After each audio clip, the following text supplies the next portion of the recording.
So this is a video I've been going back and forth on for a while now.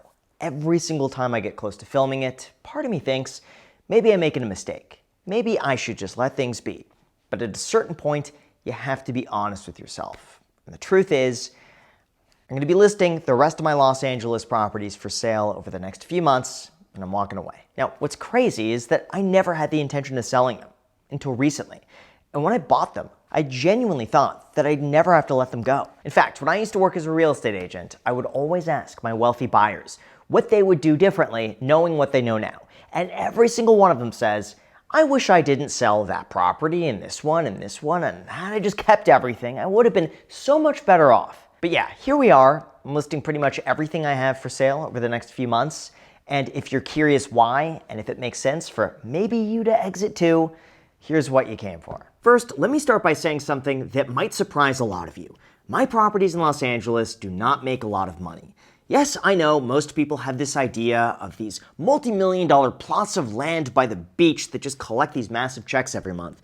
But in reality, the truth couldn't be further from that. Like, to give you an idea of the actual numbers, across all of my remaining properties in Los Angeles, once you account for property taxes, insurance, which keeps going up by the way, repairs, maintenance, property management expenses, city registration fees, and a whole bunch of miscellaneous costs that always seem to be coming up, my total cash flow works out to be roughly 4 to 5% of the equity I have built up in these properties. That's it. For the time, risk, insurance increases, headaches, it's just not worth it. I mean, to put this into perspective, you know what else pays 4 to 5%? Risk-free treasuries. Municipal bonds, savings accounts, money market funds. And with those, I'm not subject to endless restrictions, phone calls, emails, constant negotiations, and most importantly, I don't have to deal with the city of Los Angeles charging me a $400 permit fee to replace a $500 fence. So when I started to think about simplifying my life, I looked at every single focus throughout the day. And when I compared what these properties earned versus what it was costing me, and I'm not talking, by the way, about dollars, I'm talking about time, stress, and mental energy, it became extremely apparent that holding onto these properties was no longer a good decision. It was an emotional one. And if I've ever learned anything about investing, it's that emotions and investing really don't mix well. Obviously, I didn't want to arrive at that conclusion because, yeah, it would be a lot easier just to keep everything as is. Not to mention, I grew up in Los Angeles. Real estate is literally what gave me everything that I have today. My first property was a $59,000 house that was filled with trash, and I turned it into something that I was genuinely proud of. On top of that, up until recently, the buy and hold strategy for real estate has worked really well. But what I didn't account for is the opportunity cost of mental bandwidth, stress, increased restriction, decreased returns, and everything else that goes into running a property. Because here's something that very few people will tell you.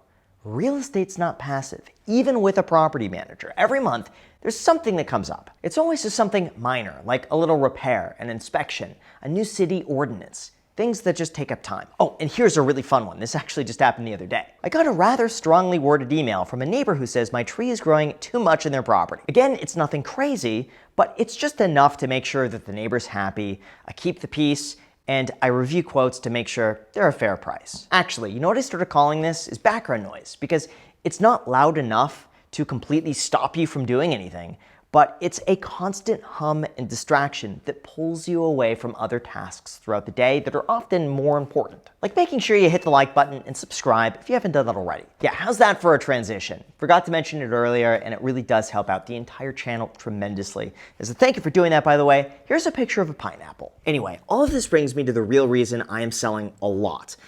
And this is something I've recently come to terms with, because over the last 2 years, I have started to get rid of everything that doesn't serve me anymore.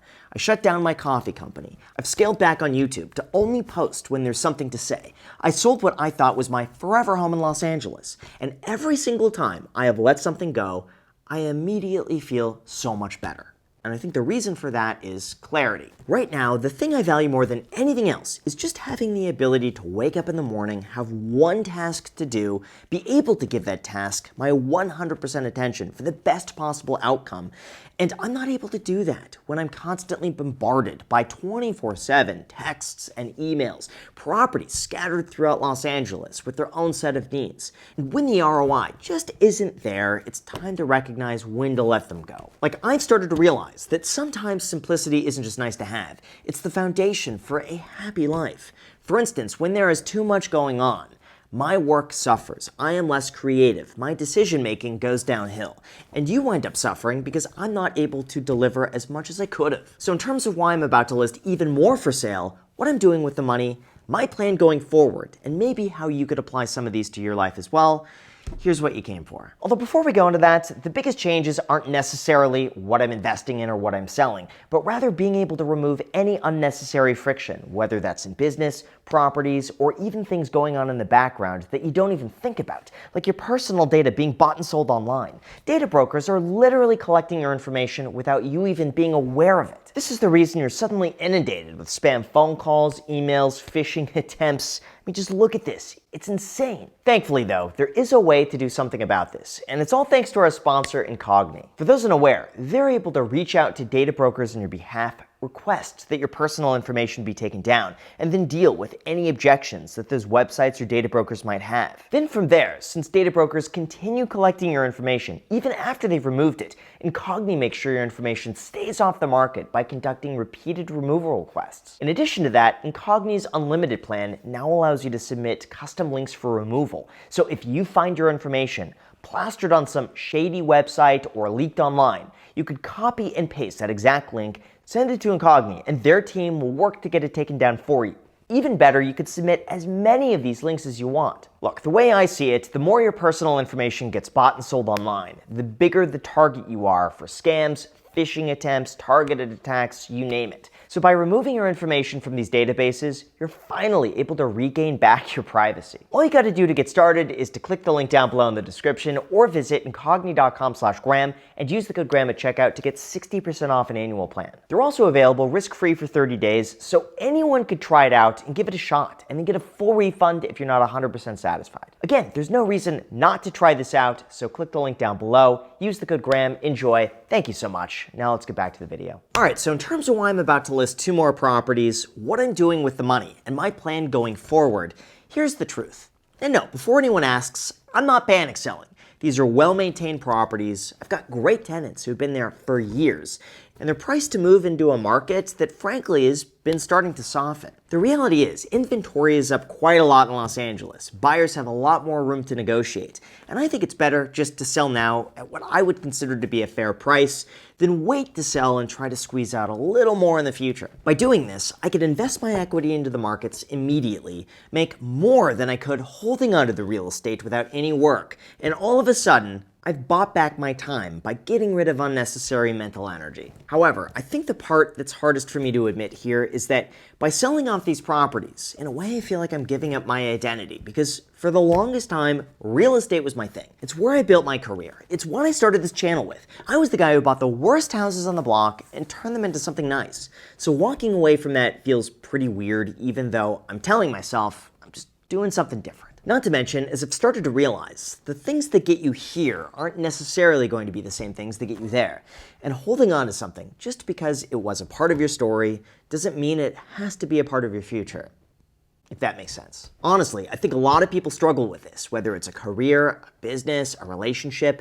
We wrap our identities around things that no longer serve us anymore because we've had so much invested in it. Our identities are wrapped up in these things and they become comfortable and easy to maintain. But psychologists call this the sunk cost fallacy.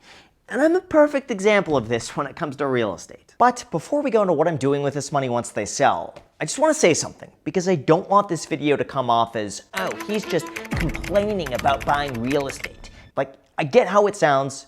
I hate how it sounds. So bear with me. There's a million videos on YouTube calling real estate passive income. And in very certain circumstances, it can be. But when the environment is pushing capital away instead of inviting it in, that money has to go somewhere. Well, the reality is, at least in Los Angeles, and really throughout California as a whole, there's a massive housing crisis, and the policies that are supposed to fix it are in many cases making it worse. You have rent control that is so restrictive that landlords are more incentivized to keep their units empty than rent them out. You have a permitting process that's so slow and unpredictable that building a single unit takes 9 months instead of 3. You have inspections where inspectors have entire lists that contradicts the person before them.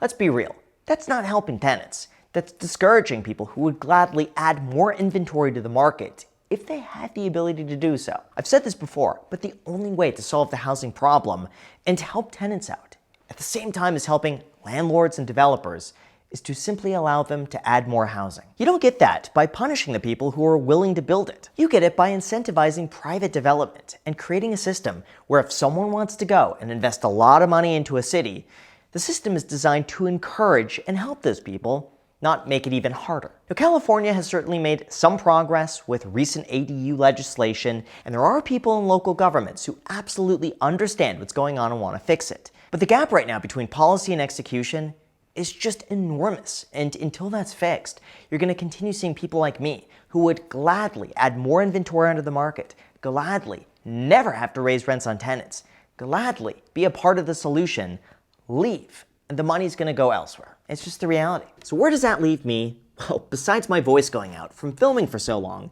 the idea of just listing these properties for sale, getting them off my shoulders, and just being able to focus 100% of my time elsewhere is incredibly freeing. And then I could take that money, and I'm planning to invest it in a mix of tax-free muni bonds, the S&P 500, international and emerging stocks, and then a little bit of a Bitcoin ETF, just for a little extra diversification since prices are down a lot. Since why not? This way I could basically recreate the rental income I used to make, except without any of the headaches, property taxes, insurance renewals, and risks of fire and earthquakes, which is also nice. Mentally for me, it's just a luxury to be able to wake up in the morning and being able to focus 100% of my attention on a few core tasks that I could do to the best of my ability. Like right now, that's putting a lot of time into the podcast, the Iced Coffee Hour, where we're traveling a lot and we're trying to post 5 times a month instead of 4. I've also started a private group of entrepreneurs that meets every single quarter in person to share ideas. And then I've also been posting extra videos for channel members that are just too niche to post to a broad YouTube audience, like buying some alternative investments, including this original first episode signed cell of Tommy Pickles from Rugrats. I was able to buy this for only about $200, at which price, I can't see how this wouldn't be worth more in the future. So yeah, if you want bonus content and early access to everything that I post, feel free to join as a channel member, and I think you'll like it. Plus, I just really enjoy creating more personal style videos like this that hopefully you enjoy watching and find helpful. Because here's the truth, I wouldn't be here making these videos, talking to you. None of this would have existed without all of your support over these last 9 years. I started posting here to share my journey, talk about what I found interesting, and maybe someone finds it helpful. I never could have imagined, almost 10 years later, we'd be sitting here at over 5 million subscribers. It's crazy. So if there's one takeaway, it's this. If you're on the fence about trying something new, it's absolutely worth it to go ahead and try it, take the risk, because if I didn't do that 10 years ago, I would never have posted a YouTube video, and I highly recommend if you're thinking about starting that business idea, especially now with everything going on with AI, please, just go and start it. Make this your push. Please, I promise, your worst case scenario is that you wind up back where you are today, except you have additional experience. So, that's it. So you may as well just go and do it. And second, if you're an investor and you're thinking about whether or not you should be selling your own rental properties, here's my honest advice. Run the numbers, factor in the stress, and determine if the returns justify the cost. And I'm not just talking about financial cost, I'm talking about mental cost, the stress cost. That's usually the one that nobody calculates, and it's also the one that really matters the most. If the math doesn't add up, consider selling. And if it does, then by all means keep it. And then every year or so, just recalculate, determine whether or not it's worth it for you, and no matter what, hit the like button and subscribe if you haven't done that already. So with that said, thank you so much for watching. I really appreciate it. I appreciate everyone watching these videos, commenting down below for the YouTube algorithm, all that stuff. Really appreciate it. I will do my best to read and respond to as many of your comments as I can. Thank you again, and until next time.